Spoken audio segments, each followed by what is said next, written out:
Bismillahirrahmanirrahim. Assalamualaikum warahmatullahi wabarakatuh.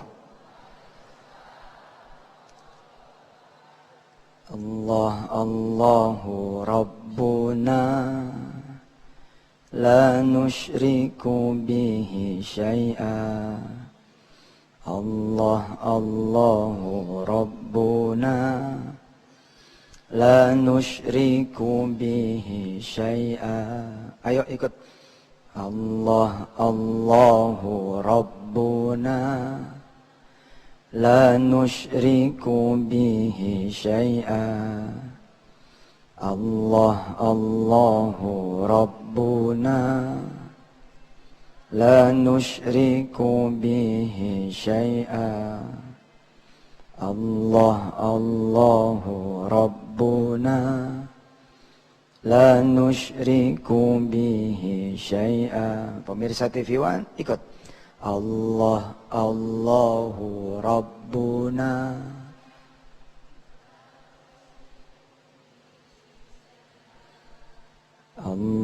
Allahu Rabbuna la nusyriku bihi syai'a. Sebut nama Allah. Panggil nama Allah. Sebut nama Allah, panggil nama Allah. La nusyriku bihi syai'a. Pemirsa TV One yang dirahmati Allah, jangan kebanyakan nyebut nama yang lain. Malah kalau perlu nggak usahlah nyebut nama yang lain, bikin kecewa aja. Sebut nama Allah aja. Nanti Allah yang aturin. Baik untuk urusan pribadi, keluarga, pekerjaan kita, pekerjaan keluarga kita, usaha keluarga kita, maupun untuk yang lain.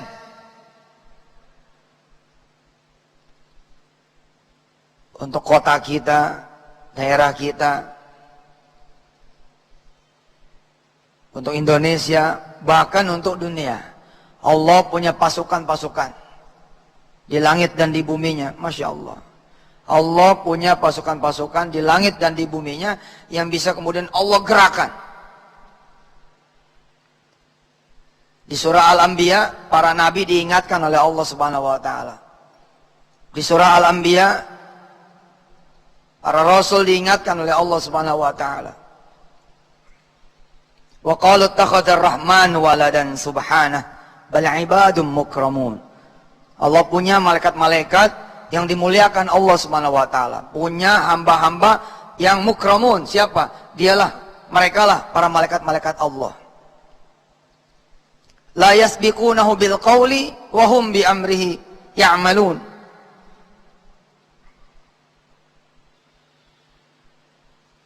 Yang kalau Allah sudah perintahkan, malaikat-malaikat itu akan bekerja.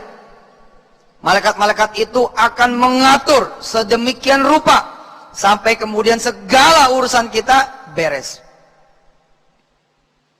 Wan nazi'ati gharqa, wan nasyitati nashta, was-sabihati sabha, fas-sabiqati sabqa. Ayat yang kelima, fal mudabbirati amra. Kalau kemudian sudah turun, fal mudabbirati amra, beres semua urusan.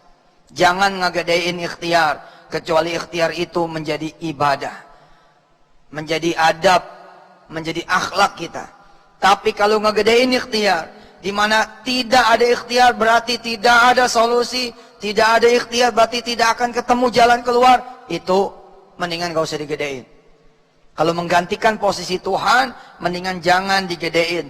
Nanti malah tambah capek, malah tambah dalam, malah tambah banyak, tambah bervariasi problemnya, masalahnya, kesulitannya. Serahkan kepada Allah, datanglah kepada Allah.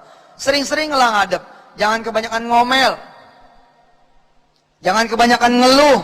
Apalagi judulnya sesama manusia, sesama kita-kita. Wah, energinya ntar makin jelek. Apa yang dihadapi oleh kita, apa yang dihadapi oleh keluarga kita, apa yang dihadapi oleh kampung kita, apa yang dihadapi oleh kota kita, apa yang dihadapi oleh negeri kita, apa yang dihadapi oleh dunia. Saya kontak ulama-ulama di ASEAN, saya bilang sama mereka semua, yuk Kita duduk bersama-sama di dalam sholat malam. Ada sekian lembaga yang akan bertarung dengan lembaga yang lain. Iya, ngumpulnya keren, bagus. Tapi coba yuk kita ngumpul, sebelum ngumpul bersama Allah dulu ngumpulnya. Samain frekuensinya. Dari ujung ke ujung membaca Al-Quranul Karim. Dari satu negara lain, dari satu kota lain, dari satu kampung lain, dari satu keluarga yang lain. Contoh paling mikro, ayahnya seseorang, ayahnya satu keluarga, bapaknya seseorang, bapaknya satu keluarga, ada di satu rumah sakit. Terus mau ngapain ngumpul bareng? Sekedar ngumpul. Akhirnya bukan ngumpul. Semua orang sibuk dengan WhatsApp-nya. Semua orang sibuk dengan update statusnya. Nih kondisi mamang cetrek, sebar. Nih kondisi paman cetrek, sebar. Nih kondisi saudara saya cetrek, sebar. Itukah? Jangan. Jangan kebanyakan ngumpul, akhirnya ngumpul yang begitu, kemudian menjadi tidak ada harganya.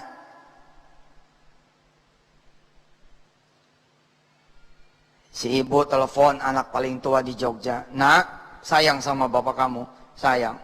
Nanti malam, sholat malamnya bareng bapak, bareng ibu. Bapakmu di tempat tidur, ibu di atas sejadah. Usahakan nanti malam kita bareng bangun malam. Telepon anak yang di Palangkaraya, telepon anak yang di Bandung, telepon anak yang kemudian di Jakarta, telepon anak yang ada di Taiwan, telepon anak yang ada di Korea, semua saat itu bangun malam, ngadep bareng sama Allah. Nanti fal mudabbirati amra turun. Fal mudabbirati amra turun. Di surat Al-Anbiya lanjutan ayat-ayat yang tadi. Ya'lamu ma baina aydihim wa ma khalfahum. ولا يشفعون إلا لمن ارتضى وهم من خشيته مشفقون. Malaikat-malaikat Allah ini begitu Allah suruh jeder, jalan dia. Aturin tuh. Tolongin tuh. Kasih syafaat, dikasih syafaat oleh Allah Subhanahu wa taala. Itu ada di surat Al-Anbiya ayat 29. 28. 29-nya wa minhum may yaqul inni ilahum min dunih fadzalika najzihi jahannam kadzalika najzil zalimin. Silakan yang ada Qur'annya buka surat Al-Anbiya. Surah ke-21. Lembar ketiga. Lembar pertama iqtaraba, lembar kedua wa kam qasamna, lembar yang ketiga. Lembar yang ketiga itu wa ma arsalna. Wa ma arsalna ayat ke-24. Mana Ustaz Selamat? Ustaz Selamat? Ada Ustaz Selamat sini? Sini, enggak ada. Oh, ke sana. Kita insyaallah bikin tahfiz camp. Ini penyempurnaan i'dad dan penyempurnaan persiapan-persiapan Quran. Jadi kami ingin membantu diri kami, keluarga-keluarga dan Indonesia. Cobalah kita memakai teori Quran. Wa qul ja'al haqqu wa zahaqal batil. Datengin aja yang hak, nanti yang batil-batil bakal minggir. Ya, datengin aja yang hak, nanti yang batil-batil bakal minggir. Datenginnya hak tuh gimana? Ya gimana datangin hak, ngelihat anak agak sedikit mencurigakan masalah, jangan kemudian didiemin. Tapi juga jangan terlalu banyak dikasih nasihat. Tapi datangkan saja banyak hak buat dia.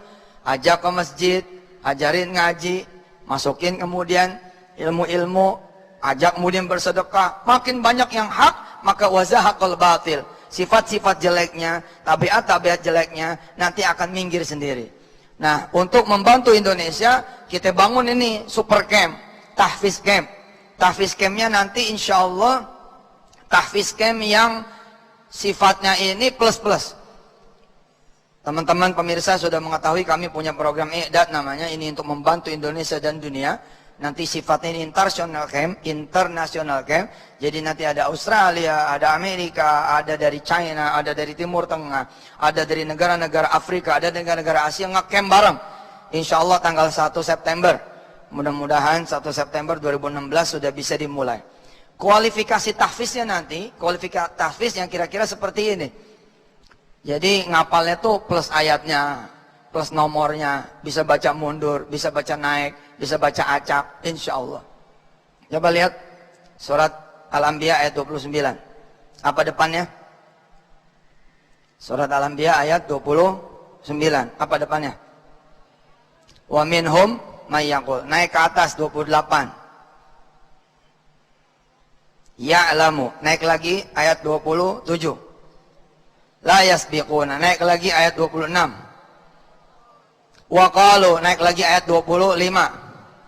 Wa ma arsalna. Jadi bisa dibaca mundur, bisa dibaca maju, bisa dibaca acak, plus artinya, plus tadabburnya, plus tafsirnya. Itu nanti setahun ngecamp, keluar camp, kondisi apalannya seperti itu insya Allah. Plus apa? Plus apa? Plus sokmed camp, plus IT camp, plus bisnis camp, plus leadership camp. Kita pengen membangun ya generasi Al-Quran yang elit. Generasi Al-Quran elit itu maksudnya gimana? Generasi elit ya, dia ngecamp, dia menguasai, keluar menguasai bahasa Korea, keluar menguasai bahasa Jepang, keluar menguasai bahasa Thailand, keluar menguasai bahasa Myanmar, keluar menguasai bahasa Azerbaijan, keluar menguasai bahasa Rusia, keluar menguasai bahasa-bahasa dunia. Nanti kita pilihin setiap bahasa dunia kira-kira 2-5 orang. Lalu jangan keluar kecuali dia begitu keluar udah menguasai bahasa Jerman misalnya, bahasa Prancis misalnya, insya Allah. Doain ini program Masya Allah. Pokoknya kita bikin bang. Begitu keluar nanti mudah-mudahan bisa menghiasi Indonesia dari barat sampai ke timurnya. Oke, kembali lagi pemirsa yang dirahmati Allah. Perhatikan ayat 28. La yashfa'una, ketemu ayat itu? La yashfa'una, ketemu? Illa limanir tada wa hum min khasyatihi musfiqun. Malaikat-malaikat Allah ini banyak sekali. Begitu diaktifkan oleh Allah, maka mereka akan menolong siapa? Yang diridhoi oleh Allah Subhanahu wa ta'ala. Coba sekarang buka surah An-Najm. Surah An-Najm, surah 53. 54-nya Al-Qamar. 55-nya surat Ar-Rahman. 56 Waqi'ah. Buka surah An-Najm. Ayat terakhir dari lembar pertama. Ayat terakhir dari lembar yang pertama. Sudah ketemu? Nanti kemampuan peserta didik tahfiz camp ini seperti ini kira-kira, bisa mengkorelasikan satu ayat ke ayat yang lain. Dan saya bilang tadi plus-plusnya apa? Supaya dalam 1 tahun dia sekalian belajar e-commerce. Ini penyempurnaan. Mudah-mudahan ya diizinkan Allah penyempurnaan ini terjadi. Saya pengen nanti tahfiz camp ini ada di semua kota, semua daerah, amin. Tahap pertama tahfiz camp nanti akan dibuka di Cilegon. Mudah-mudahan TV One bisa ikut memonitor kualitasnya, mudah-mudahan bisa kualitas yang pemimpin masa depan, amin. Sudah dibuka? Ayat berapa itu? Ayat berapa? Mana suaranya? 26. Wa kam min malakin fis samawat la tughni syafa'atuhum syai'an illa min ba'di an ya'zana Allah illa min ba'di an ya'zana Allah liman yasha'u wa yarda.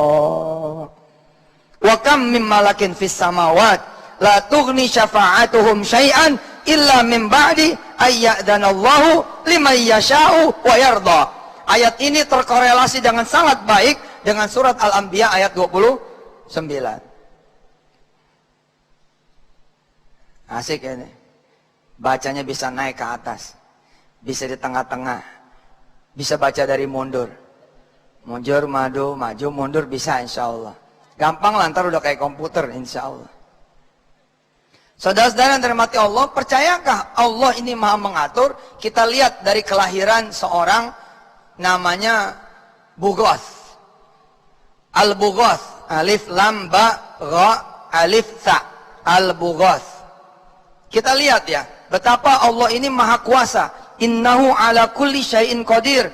Pakai tangan Anda semua, pemirsa, pakai tangan pemirsa semua, angkat tangannya. Minta kepada Allah apa yang saudara mau minta. Saudara ingin menyetap satu perilaku, jangan terlalu gunain sokmed, nanti jadi perang.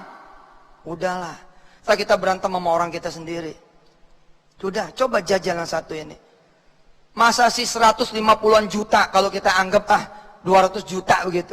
Masa sih 200 juta ini orang pada ngangkat tangan, ya Allah benerin perilaku kawan saya. Benerin perilaku teman sebangsa saya. Anda pengen korupsi ini beres, coba yuk kita pakai tangan kita yuk. Biar Allah aturin. Sanggup nggak sih Allah memberi hidayah ketika orang itu tidur? Sanggup nggak Allah memberi hidayah ketika orang itu tidur? Begitu bangun, mantu bener, ya, kemudian cucu bener. Begitu bangun tiba-tiba cucu nangis. Kemudian bilang, nenek saya ngelihat neraka, kakek saya ngelihat neraka. Ajarin saya nek, ajarin saya ke Quran. Coba tuh. Ente 7 tahun ngegerewek aja, bangunin terus. Habis itu capek. Udahlah, saya aja yang bangun duluan jam 2 pagi. Begitu kata ibunya, begitu kata bapaknya.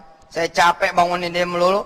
Saya bangun paginya jam 2 aja lah. Saya doa sama Allah, tolong bangunin anak saya, tolong bangunin anak saya. Masya Allah, tiba-tiba menjelang subuh kita melihat anak kita bangun. Siapa yang bangunin? Allah. Bisa nggak Allah begitu? Bisa. Bisa nggak tiba-tiba orang kemudian menjadi baik, menjadi benar tanpa ada orang lain yang nyamperin? Bisa, insya Allah. Tentu ikhtiar itu perlu. Saya cuma menggarisbawahi pemirsa, jangan sampai kita ngegedein ikhtiar. Pertemuan kita sama Allah makin sedikit. Kita rame-rame ngumpul berdiskusi tentang negara, rame-rame ngumpul berdiskusi tentang agama kita, yang semakin begini semakin begitu. Kita ngumpul berdiskusi tentang nasib akhlak anak-anak kita misal. Tapi ketika kita berdiskusi, Allah datang jam 12, sholatnya 2:30. Diskusi sama siapa Anda? Katanya ngomong tentang bangsa, tapi yang punya bangsa ngomong, yang punya bangsa manggil, yang punya bangsa kemudian mengundang, hayya 'alas shalah, hayya 'alal falah. Ternyata yang pada rapat tentang bangsa, sholatnya jam 4, jam 5. Jangan, undang Allah, datang kepada Allah. Saya kontak-kontak gitu ulama-ulama se-ASEAN. Saya bilang, ayo bantuin Indonesia sholat malam bos, bantuin Indonesia sholat malam kiai, bantuin Indonesia sholat malam syekh, bantuin ya ustadz, bantuin ustazah. Saya bilang, saya broadcast ke teman-teman seulama di ASEAN, ayo bantuin Indonesia ini. Angkat tangan Anda buat berdoa. Kita pakai juga jidat kita. Kita taruh untuk bersujud. Kita yang ngomong sama Allah. Suami mau merubah istri, siapa yang bisa mengubah? Allah. Istri pengen mengubah suami, siapa yang bisa mengubah? Allah. Orang tua pengen mengubah anak, siapa yang bisa mengubah? Allah. Anak pengen mengubah orang tua, siapa yang bisa mengubah? Allah. Masyarakat pengen menghendaki pemerintahnya begini, dan begitu, siapa yang bisa mengubah? Allah. Malamnya kita bagusin, siangnya juga kita bagusin, insya Allah. Lihat nih yang namanya Al-Bughos.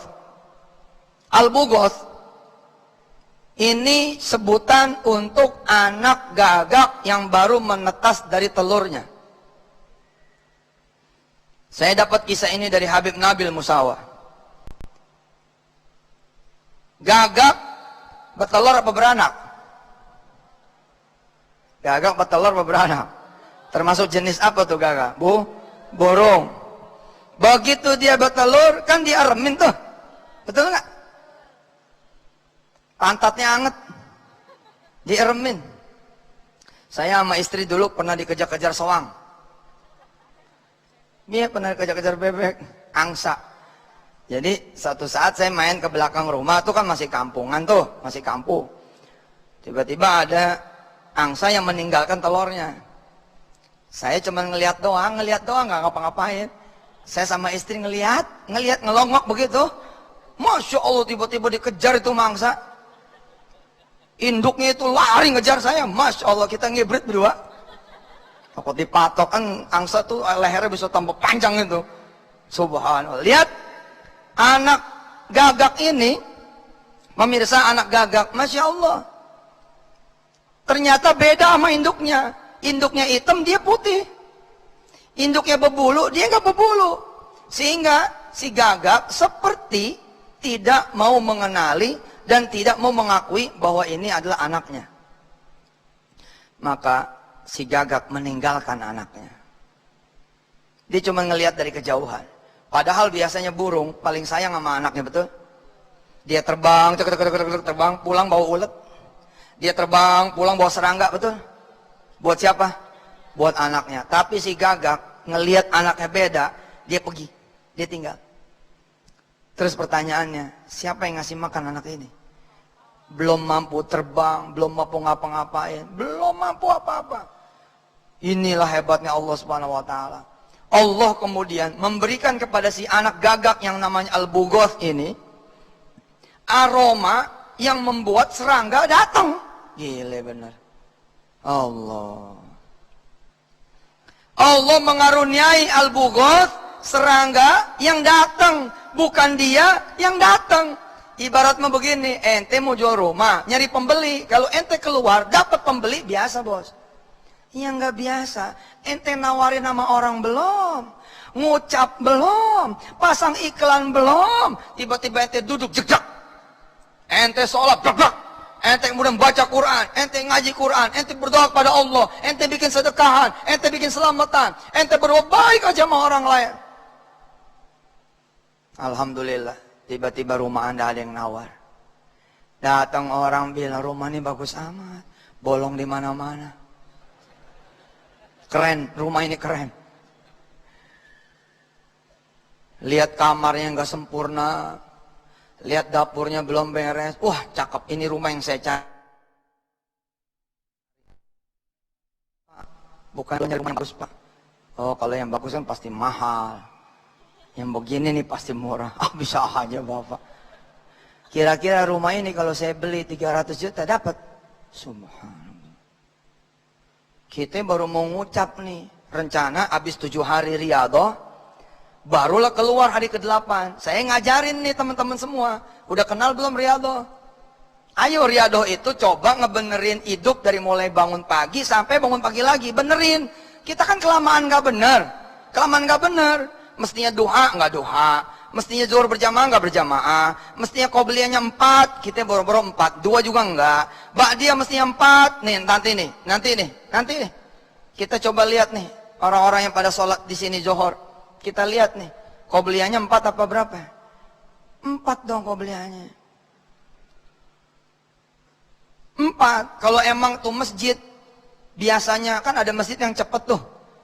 Begitu azan, sholat qobliyah, yang pertama selesai langsung dia qomat.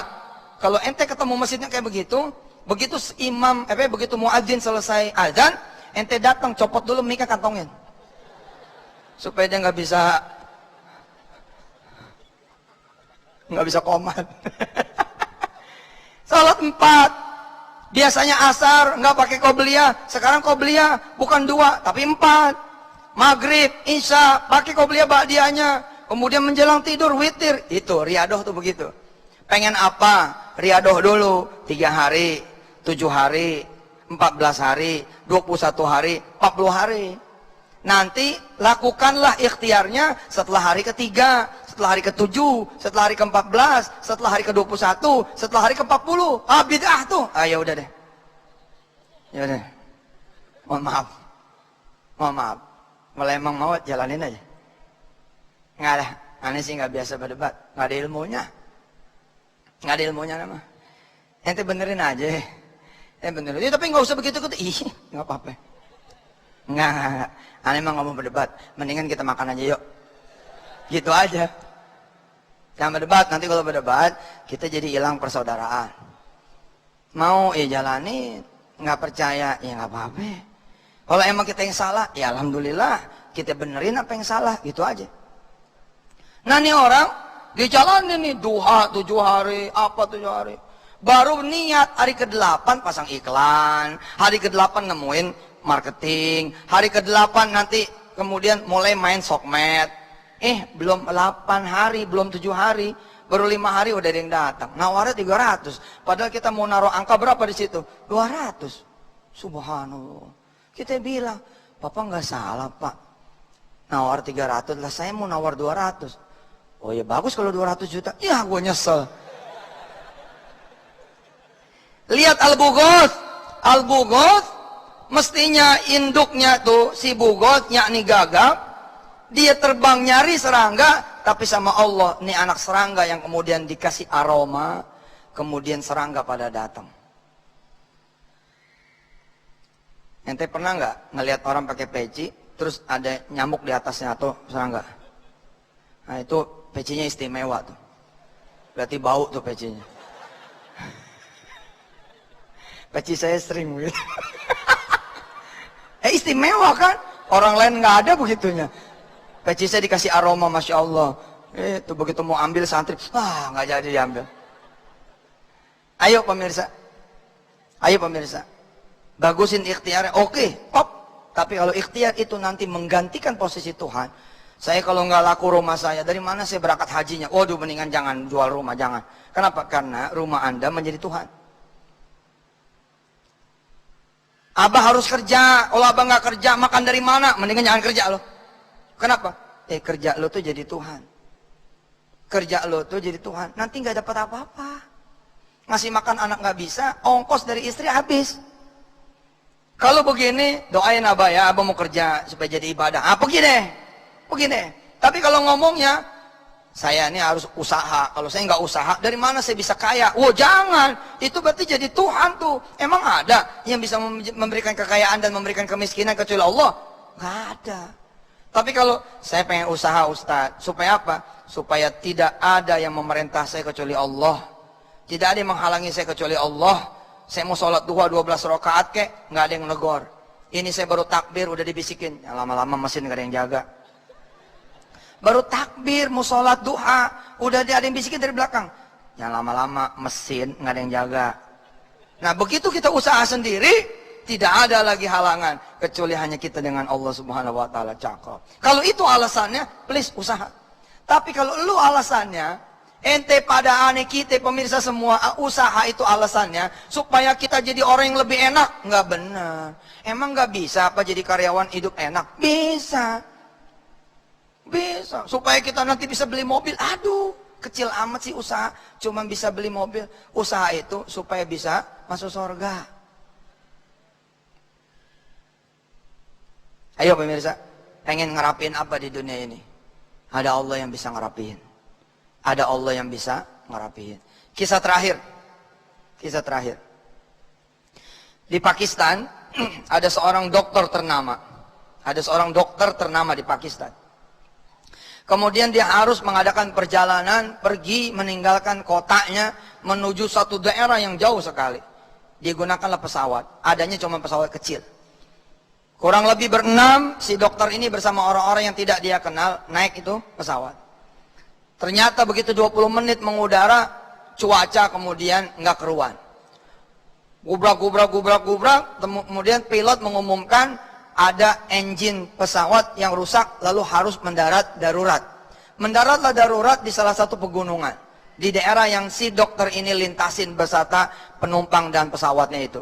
Begitu mendarat, karena hujan badai nggak berhenti, mereka bertahan di dalam pesawat. Hingga kemudian mereka melihat ada lampu mobil menyorot.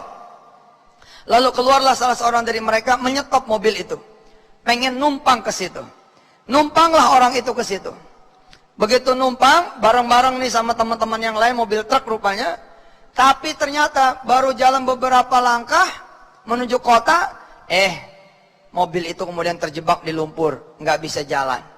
Akhirnya mereka semua jalan kaki.